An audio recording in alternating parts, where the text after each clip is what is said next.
ರಸ್ತೆ ಅರ್ಧಕ್ಕರ್ಧ ನಿಂತೋಗಿದೆ. ಅದನ್ನು ಮಾಡಿಸೋ ಜವಾಬ್ದಾರಿ ಯಾರಿದೆ? ಇದೇ ಇವರು ಅದ್ರ ಬಗ್ಗೆ ಚಕಾರ ಎತ್ತಿದಾರ? ಅದ್ರ ಬಗ್ಗೆ ಕೂತು ಮಾತಾಡಿದಾರ? ಇಲ್ಲ, ಸುಮ್ಮನೆ ಅವರು ನಿನ್ನೆ ಒಂದು ಡಿ ಸಿ ಅವರು ಸ್ವಲ್ಪ ಜಬರ್ದಸ್ತ್ ಮಾಡಿ ಇಲ್ಲ ಆ ಥರ ರಸ್ತೆಗಳನ್ನು ನಾವು ಸಾರ್ವಜನಿಕರಿಗೆ ಏನು ಒತ್ತುವರಿ ಆಗಿರ್ತಕ್ಕಂಥ ತೆಗಿಲೇಬೇಕು ಅಂತೇಳಿ ನಿನ್ನೆ ಸ್ವಲ್ಪ ಜಬರ್ದಸ್ತ್ ಮಾತಾಡೋದು. ಬರೀ ಏನೋ ಒಂದು ಬೋರ್ಡ್ ಹಾಕೋದು ಇನ್ನೊಂದು ಮಾಡೋದು ಎಷ್ಟಕ್ಕೆ ಅಭಿವೃದ್ಧಿ ಅಂದ್ಕೊಂಡ್ರೆ ಇಷ್ಟೆಲ್ಲ ಮಾಡಿರೋದಕ್ಕೆ ಏನಂತ ಕರಿಬೇಕು ನಾವು? ಅಭಿವೃದ್ಧಿ ಅಲ್ವಾ? ಇದೆಲ್ಲ ಶಾಶ್ವತ ಕೆಲಸ ಅಲ್ವಾ? ಮಕ್ಕಳಿಗೆ ವಿದ್ಯಾಭ್ಯಾಸ ಕೊಡುವಂಥದ್ದು, ಆಸ್ಪತ್ರೆಗಳು ಕಟ್ಟಿಸ್ತಕ್ಕಂಥದ್ದು, ಹಾಸ್ಟೆಲ್ಗಳು, ಕಾಲೇಜುಗಳು, ರಸ್ತೆಗಳು, ಇವತ್ತು ಕುಡಿಯೋ ನೀರು ಘಟಕಗಳು ಪ್ರತಿ ಹಳ್ಳಿಗೆ ನಾನು ಹಾಕ್ಸಿದ್ದೆ. ಎಷ್ಟು ಹಳ್ಳಿಗಳಲ್ಲಿ ಕುಡಿಯೋ ನೀರು ಘಟಕಗಳು ಕೆಟ್ಟೋಗಿದ್ದಾರೆ ಇವತ್ತು? ಕೈ ಹತ್ರಪ್ಪ ಕೆಟ್ಟೋಗಿದ್ದಾರೆ. ನಾನು ಅಲ್ಕಾಪುರ ಒಂದ್ಸಲ ಅಲ್ಕಾಪುರ ಈ ಡೈರಿ ಎಲೆಕ್ಷನ್ಸ್ ಹೋಗಿದ್ರೆ ಅಲ್ಲಿ ನಮ್ಮ ಕೂಡ ಅಲ್ಕಾಪುರದಲ್ಲಿ 8 ಹಳ್ಳಿಗೆ 6 ಹಳ್ಳಿಯಲ್ಲಿ ಘಟಕಗಳು ಕೆಟ್ಟೋಗಿದ್ದೆ. ಕೇಳೋರಿಲ್ಲ. ಈಗಲೂ ಸರ್ ಮಾಡೋದ್ರೆ ಗೊತ್ತಿಲ್ಲ ನನಗೆ. ನಾಗರಾಜ್ ಎಲ್ಲಿ ಕೆಂಚೇಗೌಡ ಮಾಡಿಲ್ಲ. ಮೊನ್ನೆ ಇದರಲ್ಲಿ ನಿಮ್ಮ ನ್ಯೂಸ್ ಮೀಡಿಯಾದಲ್ಲಿ ನೋಡಿದೆ,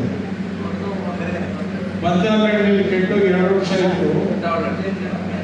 ಬಂದಾಲಹಳ್ಳಿ ಅವ್ನು ಸರಿಪಡಿಸೋ ಜವಾಬ್ದಾರಿ ಯಾರು? ಕುಡಿಯೋ ನೀರು 3 ಕಿಲೋಮೀಟರ್ 2 ಕಿಲೋಮೀಟರ್ ಹೋಗಿ ತರುವಂಥ ಪರಿಸ್ಥಿತಿ ಯಾಕೆ ಬಂತು? ಇವೆಲ್ಲ ಸಣ್ಣ ಸಣ್ಣ ಸಮಸ್ಯೆಗಳಿವು. ಇದಕ್ಕೆ ನಿಮ್ಮ ಆಡಳಿತ ವ್ಯವಸ್ಥೆ ಏನ್ ಮಾಡ್ತಾ ಇದೆ? ನಿಮ್ಮ ಅಧಿಕಾರಿಗಳು ಏನ್ ಮಾಡ್ತಾ ಇದ್ದಾರೆ? ಇದ್ರ ಬಗ್ಗೆ ಗಮನ ಕೊಡಬೇಕು ಬೇಡ? ಹಾಸ್ಟೆಲ್ಗಳಲ್ಲಿ ಯಾವ ರೀತಿ ಊಟ ಕೊಡ್ತಾ ಇದ್ದಾರೆ, ಯಾವ ರೀತಿ ನಡ್ಕೊಳ್ತಾ ಇದ್ದಾರೆ, ಮಕ್ಕಳ ಪರಿಸ್ಥಿತಿ ಏನು ಅಂತ, ಎಷ್ಟು ಹಾಸ್ಟೆಲ್ ವ್ಯವಸ್ಥೆ ಸರಿ ಇದೆ ಅಂತೇಳಿ ವಿಚಾರ ಮಾಡಿದಾರ? ಆಸ್ಪತ್ರೆ ಇವತ್ತು ಎಷ್ಟು ಅವ್ಯವಸ್ಥೆ ಆಗಿದೆ? ಆಸ್ಪತ್ರೆಯಲ್ಲಿ ಯಾವ ರೀತಿ ಬಡವರು ಹೋದ್ರೆ ಅಲ್ಲಿ ಸರಿಯಾದ ಚಿಕಿತ್ಸೆ ಕೊಡ್ತಾರೆ ಇಲ್ಲೋ ಅನ್ನೋದ್ರ ಬಗ್ಗೆ ಗಮನ ಕೊಡೋಕ್ಕಾಗಲ್ವಾ? ಮತ್ತೇನು ಜವಾಬ್ದಾರಿ? ಆಡಳಿತ ಅಂದ್ರೆ ಬರೀ ಯಾವುದೋ ಒಂದು ಬೋರ್ಡ್ ಹಾಕೋದು, ರಸ್ತೆ ಮಾಡೋದು, ಸಿಮೆಂಟ್ ಕೊಡೋದು ಅದು ಒಂದು ಭಾಗ. ಇಡೀ ವ್ಯವಸ್ಥೆ ಇವತ್ತು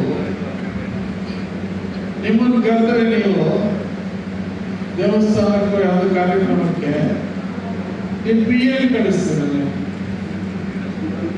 ಏನು ಎಲ್ಲದಕ್ಕೂ PA-ನೇನಾ? ನಿನ್ನೆ ಯಾವುದೋ ಹಳ್ಳಿಗೆ ಹೋಗಿದ್ದೆ ನಾನು. ಯಾವುದು? ಹುಡುಗಿಯರ ಹಳ್ಳಿ. ಏನಪ್ಪ ಅಲ್ಲಿ ಅವರು ಏನ್ರಿ ಯಾರ್ಯಾರು ಬಂದಿದ್ರು?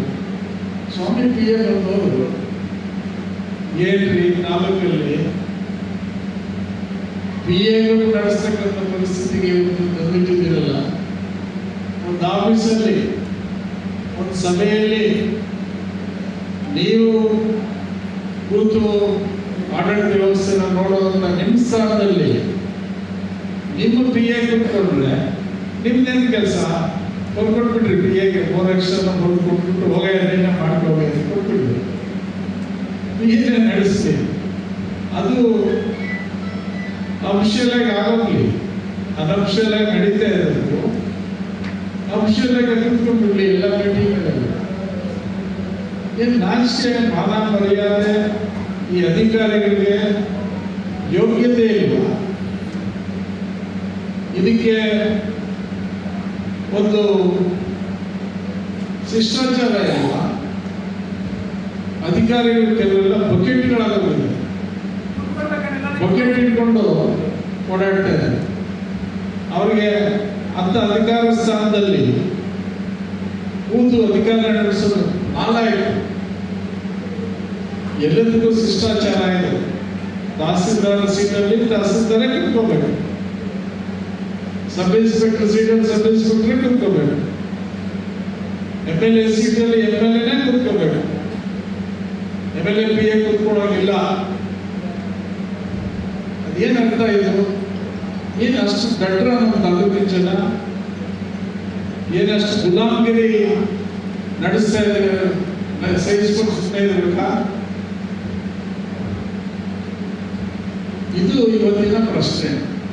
ಇದ್ರ ಬಗ್ಗೆ ಉತ್ತರ ಕೊಡಬೇಕು. ಯಾವುದೋ ಒಂದು ಎಲೆಕ್ಷನ್ ಗೆದ್ದುಬಿಟ್ಟು 1,000 ಕಡೆ 3,000 ಕೊಟ್ಬಿಟ್ಟು 20-30 ಸೀಟಲ್ಲಿ ಏನೋ ಒಂದು ಮ್ಯಾಜಿಕ್ ಮಾಡ್ಬಿಟ್ಟು ಗೆದ್ದುಬಿಟ್ಟಿದೆ.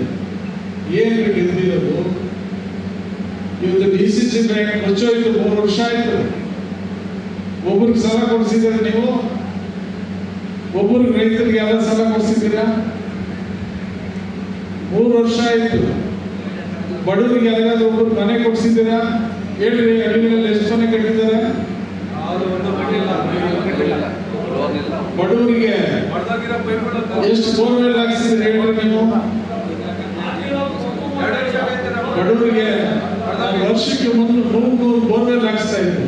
ಏನ್ ಮಾಡ್ತಿದ್ದೀರಿ ನೀವು? ಏನ್ ನಿಮ್ ಜವಾಬ್ದಾರಿ? ಹಳ್ಳಿಗಳಲ್ಲಿ ಆ ಕೆಟ್ಟೋಗಿರೋ ಇವನ್ನ ಕರೆಸಿ, ಇವನ್ನ ಕರೆಸಿ ಜಾಡಿಸಿ 24 hours ಸರ್ ಮಾಡಬೇಕು ಅಂತ ಹೇಳೋ ತಾಕತ್ತಿಲ್ವ ನಿಮಗೆ?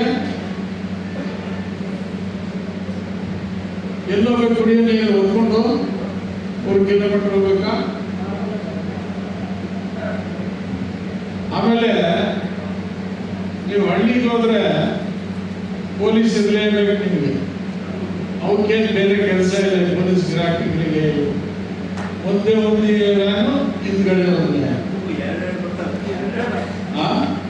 ಏನಕ್ಕೆ ಇರ್ಬೇಕು? ನಾನು ಯಾವತ್ತಾದ್ರೂ ಪೊಲೀಸ್ ತಗೊಂಡು ಹೋಗಿದ್ದೀನಿ ರೋಡ್ಗೆ. ಆಮೇಲೆ ದುಡ್ಡು ಈಗ ನೀವು ತಿಳ್ಕೊಂಡಿದ್ದೀರಿ, ನನಗೆ ಅರ್ಥ ಆಗಿದೆ.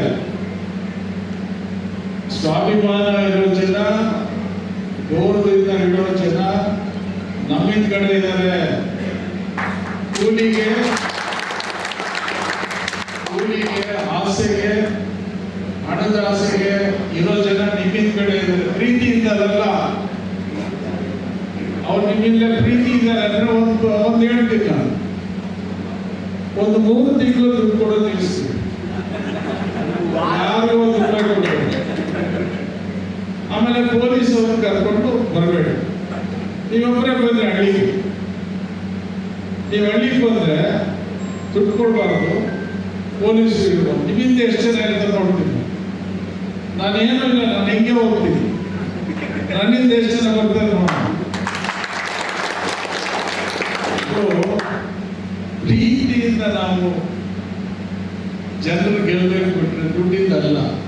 ಈಗ ಮೊನ್ನೆ ಚಿಕ್ಕಬಳ್ಳಾಪುರಕ್ಕೆ ಕಾರ್ಯಕ್ರಮಕ್ಕೂ ನಾವು ಬಸ್ ಕಳಿಸಿದ್ವಿ, ಅವರು ಬಸ್ ಕಳಿಸಿದ್ವಿ. ಅವ್ರ ಬಸ್ಸಲ್ಲಿ ಎಷ್ಟು ಜನ ಬಂದ್ರಪ್ಪ? ನಮ್ಮ ಬಸ್ಗಳಲ್ಲಿ ಎಷ್ಟು? ನಾವು ಕೊಟ್ಟಿದ್ದು ಅಷ್ಟೇ, ಅವ್ರು ಕೊಟ್ಟಿದ್ದು ಅಷ್ಟೇ. ಮತ್ತೆ ಯಾಕೆ ಬಸ್ ಇರ್ತಿಲ್ಲ ಅವರು? ಅಲ್ಲಿ ಗಿರಾಕಿಗಳು, ದುಡ್ಡು ಗಿರಾಕಿಗಳು, ಅವ್ರಿಗೆ ಯಾರಿಗೆ ಇಂಟ್ರೆಸ್ಟ್ ಇದೆ, ಯಾರಿಗೆ ಆಸಕ್ತಿ ಇದೆ? ಕಡಿಮೆ ಆಯ್ತು ಅಂತ ಏನೋ ಸುಮ್ಮನೆ ಆಯ್ತು ಬಿಡಲ್ಲ ಅಂತ ಕೆಲಸ ಮಾಡೋದು ಬೇಕಲ್ಲ. ನಾನು ಅದಕ್ಕೆ ಯಾವುದೋ ಭಾಷಣದಲ್ಲಿ ಹೇಳಿದ್ದು, ಇವರು ಮೇಸ್ತ್ರಿಗಳ ತರ ಕೂಲಿ ತರ ನಿಂತ್ಕೊಳ್ತಾರೆ ಅಂತ ಹೇಳಿ. ಅದಕ್ಕೆ ಆಗ್ತಾ ಇರೋದು. ಕೂಲಿ ಗಿರಾಕಿಗಳು, ಮೇಸ್ತ್ರಿ ಗಿರಾಕಿಗಳು, ಮತ್ತೆ PA. ನಿಮ್ದೇನು ಇದು? ರಾಜಕೀಯ ಅಲ್ಲ. ಯಾವತ್ತೂ ನಮ್ಮ ತಾಲೂಕಲ್ಲಿ ಇಂಥ ರಾಜಕೀಯ ಆಗಿಲ್ಲ. ಯಾವ ಸ್ಥಾನಕ್ಕೆ ಏನು ಬೆಲೆ ಇರಬೇಕು ಆ ಬೆಲೆನ ನಾವು ಕೊಡಬೇಕು, ಆ ಬೆಲೆನ ಉಳಿಸ್ಬೇಕು. ಆ ಸ್ಥಾನಕ್ಕೆ ಅಪಚಾರ ಮಾಡಿದ್ಮೇಲೆ ನಾವು ಅದಕ್ಕಿಂತ ಹೀನಾಯವಾದ ಪರಿಸ್ಥಿತಿ ಯಾವುದೂ ಇಲ್ಲ.